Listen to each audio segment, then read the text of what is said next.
જય માતાજી, કેમ છો? તો ચાલો આજે આપણે મસાલા દળાવી લીધા છે ને, તો તેની હું તમને વાત કરું. જો આપણે છે ને મસાલા છે ને એ તૈયાર જ લઈ લઈએ છીએ અને બહુ સરસ દર વર્ષે હોય છે. હજી આપણે ચટણી તો ઘણી બધી પડી છે, એટલે તપેલામાં ભરી લીધી છે. પણ આપણે જો 2 કિલો કાશ્મીરી લીધું છે, 2 કિલો ગોલર રેશમ પટ્ટો લીધો છે, પછી હળદર 1.5 કિલો લીધો છે અને 1.5 કિલો હળદર પડી છે. ધાણા જીરું આપણે 1 કિલો જ લીધું છે, 1.5 કિલો પડ્યું છે અને જીરું છે એ આપણે 1 કિલો લીધું છે. એમાં રાઈ કિલો લીધી છે, રાઈ પણ કિલો પડી છે અને હિંગ છે, 1 હિંગ બાંધાની પડી છે આપણે લીધેલી છે. એટલે તો આ બધા જ મસાલો આપણે તૈયાર લઈ લીધો છે. હવે આપણે ચાળીને એકદમ એને બરણીમાં ધોઈ અને તડકામાં સૂકવી અને રાખી દીધી છે. હવે ચાળી લેશું એટલે આપણે એમાં મસાલા ભરી લેશું.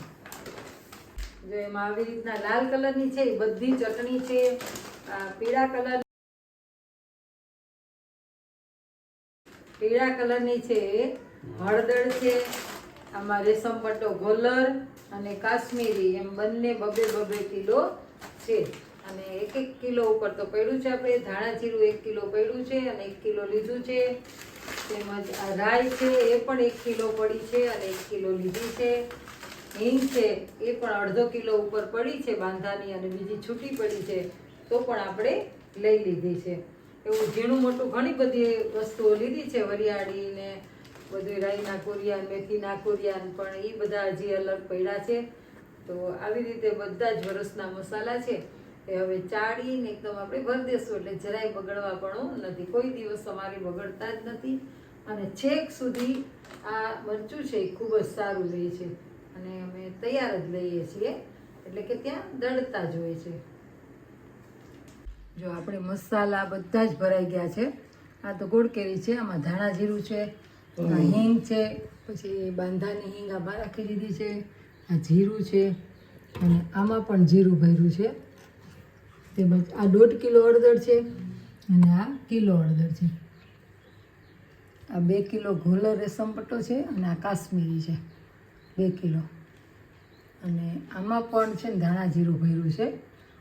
આ નવું છે, આ જૂનું અને ઉપર એ નવું છે અને આમાં રાઈ ભરી છે અને બીજી 1 કિલો રાઈ છે આમાં પેકિંગમાં મૂકી દીધું છે.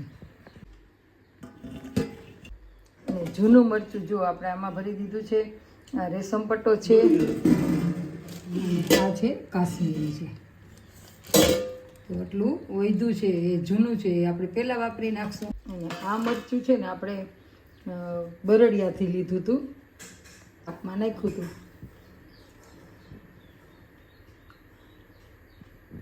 એ હજી આપણે એમને પાડ્યું છે.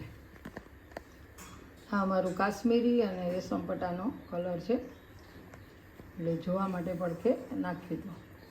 જો અત્યારે અમે જ્યારે જઈએ છીએ રાજકોટમાં મજામાં.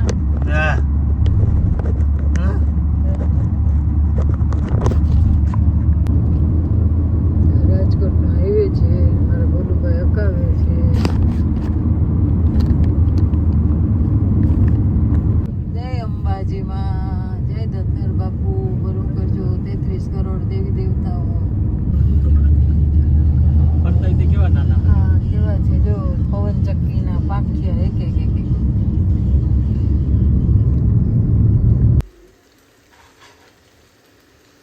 આજે જો આપણે સરગવાની સિંગનું ચણાના લોટવાળું લોટિયું શાક બનાવ્યું છે. આજે છે ને સરગવાનું શાક બનાવ્યું હતું લોટવાળું. તો જો કેવું સરસ બનાવ્યું છે. જો તમારે આની રેસીપી જોવી હોય ને તો મારી દમુસ કિચન ચેનલ છે ને એમાં જઈને તમે જોઈ શકશો. અને જો અત્યારે જમી રહ્યા છે. કેવું શાક બન્યું છે? બહુ સરસ શાક બન્યું છે. આવો જમવા બધાય. હા, અને આપણે ઘઉંની એરંડિયું પણ દેવાઈ ગયું છે અને જો મસાલા બધા આવી ગયા છે. મસાલામાં ચટણી, હળદર. જો આપણે રસોઈ કરીને જમી લીધું છે અને આ બહાર ગયા હતા એટલે એ જમે છે. અને જો માખણ ગરમ કરી લઈએ એટલે ઘી બનાવી લઈએ. હજુ આપણે ઘી છે એને આપણે આ તરને જમાવતા નથી, પણ સીધી ગરમ કરી દઈએ છીએ.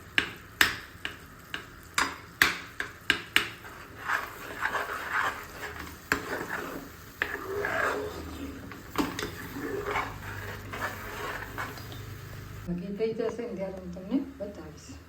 જો આજે અમે બપોરે ઉઠી અને ચા નથી બનાવ્યો, પણ તરબૂચ અમારો શાકવાળો છે ને બહુ સરસ લઈ આવે છે. તો એ તરબૂચ સુધાર્યું તો ખૂબ જ સરસ છે, તો હું તમને બતાવું છું. જો આ તરબૂચ છે ને અત્યારે અમારા ભોલું માટે રાખી દીધું છે. એ આવશે એટલે સાંજે 8 વાગે આવે એટલે એ પછી ખાશે. અને મેં ખાઈ લીધું છે અને આ ખાય છે. અને તમને તરબૂચ કેવું લાગ્યું? હાલો તરબૂચ ખાવા બહુ સરસ છે ને જે શાકવાળા ચેતનભાઈ કરીને છે ને એ તરબૂચ એટલું બધું સરસ લઈ આવે છે. 15 મણ છે એ શાકભાજીની હારે 15 મણ તરબૂચ વેચી નાખે છે. પણ એટલા કે ક્યાંય તમને જો અંદર દવા નાખેલું કે કાંઈ નહીં, કણીદાર એકદમ તમને ઓરિજિનલ આપે છે એ મળશે. ઓરિજિનલ અમે હમણાં રોજ લઈએ છીએ, તો એને કીધું જ છે કે અમારું એક તરબૂચ તો હારા મારું રાખી છે.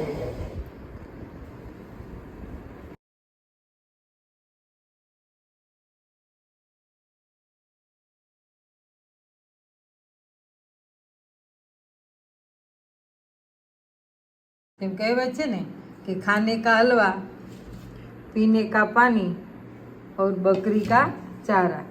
તો જે આ વધ્યું હોય છે એ બકરીનો ચારો છે, એટલે કે કોઈ પણ પશુ ઢોર હોય એ ખાઈ શકે છે. એટલે જો તમને તરસ લાગી હોય તો એ પણ પાણી પણ મળી રહે છે અને ખાવાનું પણ મળી રહે છે, એટલે કે હલવા જેવું.